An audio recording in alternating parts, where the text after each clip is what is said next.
Students welcome back to my YouTube channel SP study classes 9335 पर। तो student आज हम लोग शुरू कर रहे हैं क्लास 12 बायोलॉजी का चैप्टर नंबर 2 जो है sexual reproduction in flowering plant, यानी कि पुष्पीय जो पादप हैं उनमें लैंगिक जनन के बारे में। यानी कि जो आपका पुष्पीय पादप होते हैं उनमें क्या करेंगे, सेक्सुअल रिप्रोडक्शन यानी कि लैंगिक जनन के बारे में हम लोग डिस्कस करेंगे कि इनमें लैंगिक जनन जो है वो कैसे होता है। ठीक है, लैंगिक जनन के बारे में हम लोग बात करेंगे। ठीक है, तो लैंगिक जनन sexual reproduction in flowering plant, पहले तो आप इसका चित्र आप देख लीजिए। ये जो होता है इसका चित्र होता है, आप पहले इस डायग्राम को एक बार अच्छे से देख लीजिए।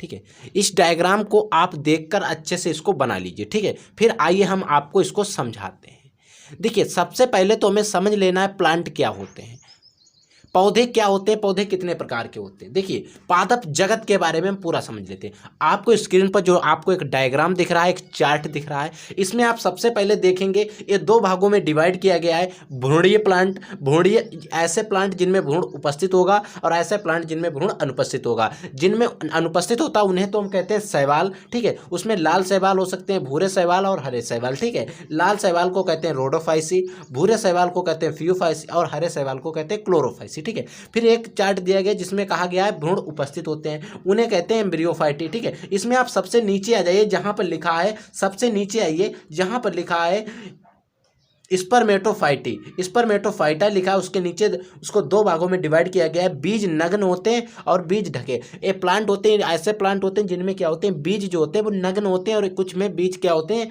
ढके हुए होते हैं। ठीक है, इनको जिनमें बीज ढके होते हैं उनको कहते हैं आवृत बीजी, और जिनमें ढके हुए नहीं होते हैं, जिनमें ढके हुए नहीं होते, नग्न होते हैं, उन्हें कहते हैं अनावृत बीजी। ठीक है, अब आवृत बीजी जो एंजियोस्पर्म प्लांट होते हैं और अनावृत बीजी यानी कि जिम्नोस्पर्म होते हैं, एंजियोस्पर्म होते हैं, उनको दो भागों में डिवाइड किया जाता है, एक बीजपत्री, दो बीजपत्री, एक मोनोकोट और डाइकोट के बारे में। ठीक है, तो आज के इस वीडियो में हम इसी प्लांट के बारे में चर्चा करेंगे, जिसमें एक फ्लावर के बारे में, पुष्पीय पादपों में लैंगिक जनन कैसे होता है उसके बारे में चर्चा करेंगे। तो हम सबसे पहले बात कर लेते हैं पुष्प के भाग कौन कौन से होते हैं। देखिए, अगर हम पुष्प के भाग की बात करें, पुष्प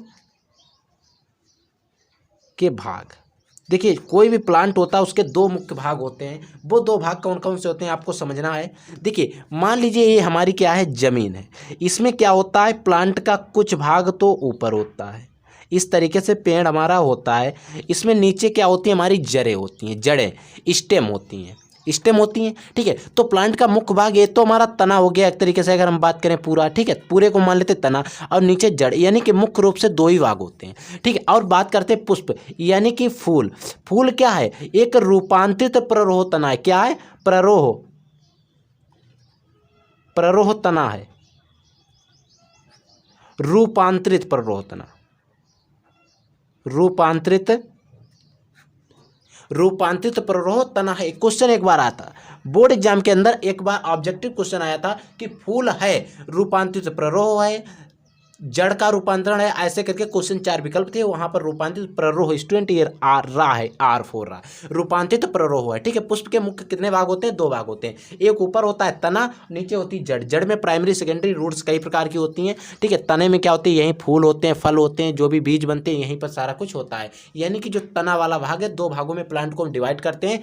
पुष्प नीचे जड़ भाग होता है, ऊपर तना भाग होता है। फूल जो है रूपांतरित प्ररोह है। इन क्वेश्चन को आप जो मैं पॉइंट बताता हूँ आप उनको नोट करते रहिए। ठीक है, क्योंकि इससे क्वेश्चन आपको बोर्ड एग्जाम के अंदर फंसते हैं। तो इसीलिए मेरा जो एक्सपीरियंस है उनको मैं आपके साथ साझा करता हूं, मैं आपको बताता हूं क्वेश्चन कितने प्रकार से आ सकते हैं। ठीक है, तो आइए अब हम पुष्प के बारे में बात कर लेते हैं।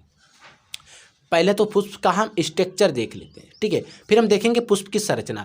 ये जो हमारा पुष्प होता है कुछ इस प्रकार से होता है। ठीक है, आपको स्क्रीन पर भी पुष्प दिख रहा होगा, अगर यहाँ पर समझ में नहीं आता तो आप वहाँ से समझ लीजिए। ठीक है, ठीक है, देखिए वहाँ पर भी अच्छे से बना हुआ है, यहाँ पर आपको ऐसा है, यहाँ पर मैंने खुद हाथ से बनाया है तो यहाँ पर आपको बेहतर समझना आएगा। ठीक है, देखिए पुष्प का जो मुख्य भाग होता है, देखिए पुष्प के मुख्य रूप से देखिए 4 भाग होते हैं। ठीक है, क्या होते हैं, 4 चक्र होते हैं, उनको भी मैं समझाऊंगा, पहले आप इसको समझ लीजिए। इसका जो ए वाला भाग है, ये वाला भाग है इतना, इसमें ऊपर वाला ये वाला भाग होता है क्या, वर्तिकाग्र होता है। ये जो होती है वर्तिका होती है, और ये होता है अंडाशय। इसको स्टिग्मा, स्टाइली और ओवरी, इसको तीनों को मिलाकर अगर हम कहें तो अंडप कहते हैं, यानी कि जयांग, एंड्रोसियम। सॉरी गायनोसियम, जायांग को कहते हैं इंग्लिश में गायनोसियम, ठीक है।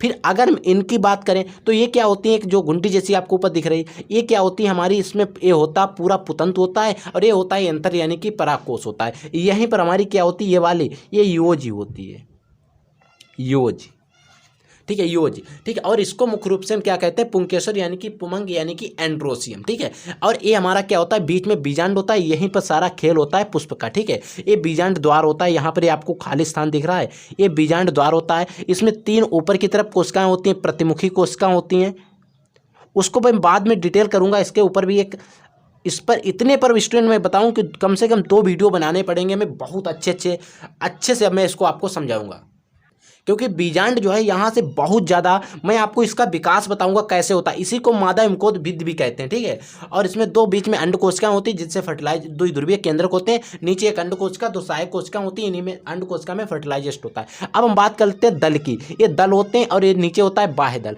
दल क्या होते हैं और बाह्य दल क्या होते हैं, देखिए अगर हम बात करें दल, तो दल का कार्य क्या होता है, कीटों को क्या करते हैं, आकर्षित करते हैं। ये कैसे होते हैं, ये हमारे रंगीन होते हैं।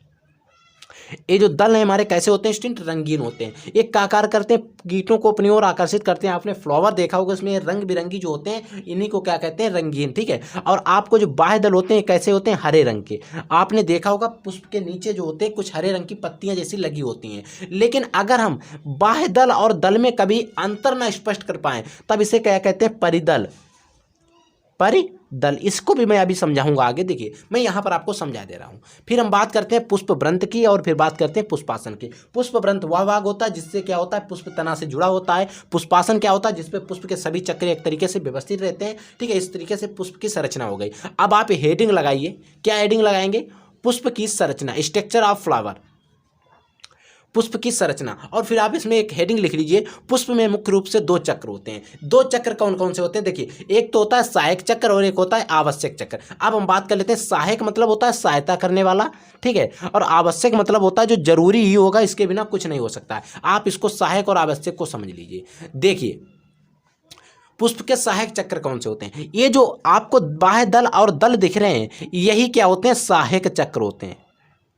और आवश्यक चक्र आपको क्या होते हैं, ये जो दोनों आपको दिख रहे हैं या क्या होते हैं, आवश्यक चक्र। यानी कि अगर स्टिग्मा स्टाइल ओवरी नहीं होगी और जो आपका परागकोश नहीं होगा तो क्या हो पाएगा, कुछ नहीं हो पाएगा। अगर फर्टिलाइजेशन नहीं होगा, पेड़ों की वंशज ही नहीं आगे बढ़ेगी। तो इनको भी मैं आपको भी डिटेल में समझा रहा हूँ, ठीक है। देखिएगा आगे, देखिए आप हेडिंग लगाइए एक, पुष्प व्रंत। क्या हेडिंग लगाएंगे, पुष्प व्रंत। पुष्प व्रंत हेडिंग लगा के इसमें आप लिखेंगे पुष्प व्रंत। पुष्प व्रंत फूल का वह भाग होता है, पुष्प व्रंत फूल का वह भाग होता है, या आप लिखेंगे पुष्प व्रंत वह भाग है जो उसे किसी भी शाखा से जोड़कर रखता है, पुष्प व्रंत कहलाता है। देखिए जोड़ता है, देखिए पुष्प व्रंत जो है ये, देखिए सॉरी नीचे देखिए आप, पुष्प व्रंत ये है, देखिए ये पुष्प व्रंत है। ये क्या करता है, किसी भी फूल होता है उसको किसी शाखा से जोड़ के रखता है। तो इसकी हो गई परिभाषा किसकी, पुष्प व्रंत की शाखा से जोड़ के रखता है। अब हम बात कर लेते हैं पुष्पासन की। पुष्पासन क्या होता है, थैलुमस इसको इंग्लिश में कहते हैं। पुष्प व्रंत का ऊपरी भाग, देखिए ये जो थैलुमस है ये पुष्प व्रंत के ऊपर है। इसकी परिभाषा आप खुद लिख सकते हैं। पुष्प व्रंत के ऊपरी भाग को क्या कहते हैं, थैलुमस कहते हैं। या पुष्प के सभी भाग को, या एक तस्तरी नुमा संरचना, देखिए क्या लिखा है, पुष्प का ऊपरी भाग है जो फूल कर तस्तरी नुमा संरचना बनाता है, उसे पुष्पासन कहते हैं। पुष्प का ऊपरी भाग है जो फूल जाता है, एक तस्तरी नुमा संरचना इस तरीके से बना लेता है, और उससे क्या कहते हैं, पुष्पासन कहते हैं। अब हम बात करते हैं बाह्य दल पुंज। यहाँ पर लिखा है बाह्य दल पुंज यानी कि कैलेक्स। बाह्य दल पुंज क्या होते हैं, देखिए ये लिखा है यहाँ पर बाह्य दल। बाह्य दल होते हैं एक, और जब ढेर सारे बाह्य दल होंगे तो उसको कहेंगे बाह्य दल पुंज। ऐसा तो है नहीं कि फ्लावर में सिर्फ एक ही बाह्य दल होता है, कई सारे होते हैं। तो इनके जो पुंज एक समूह हो जाता है, पुंज का मतलब होता है समूह,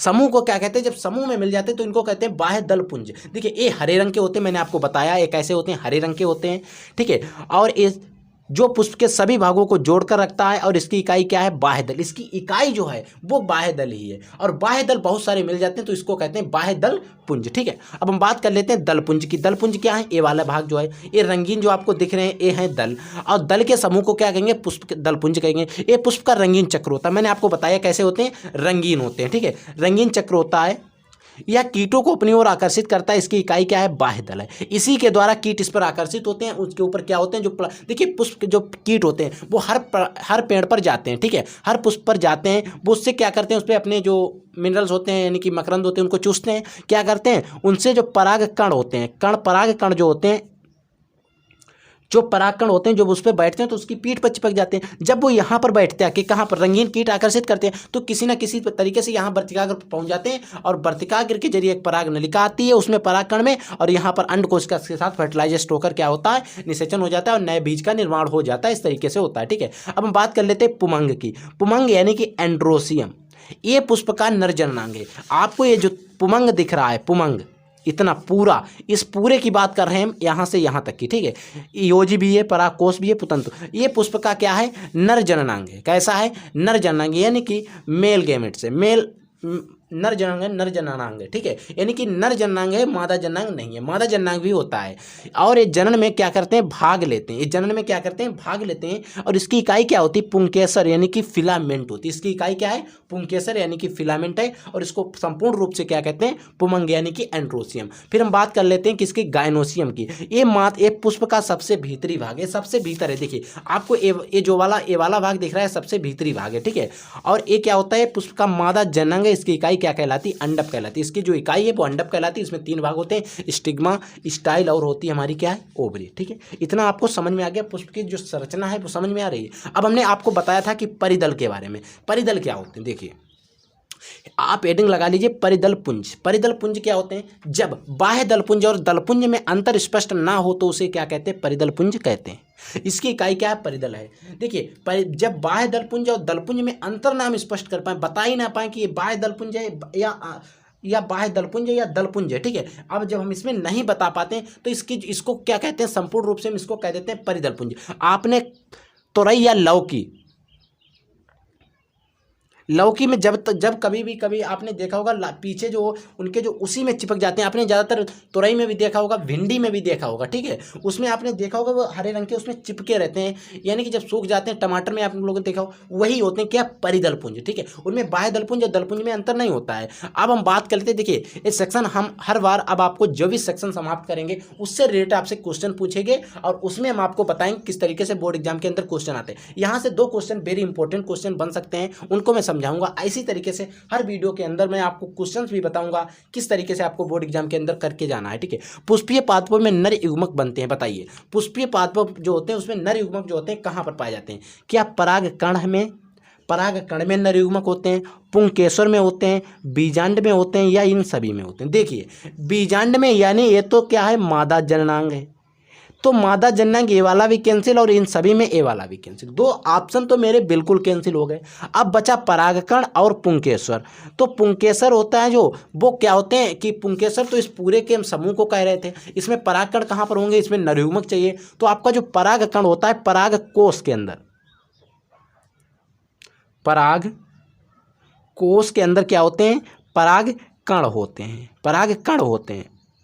परागकोश के अंदर होते हैं परागकण, और परागकण में ही क्या होते हैं? हमारे नरयुग्मक होते हैं। 2 नरयुग्मक होते हैं। कितने होते हैं?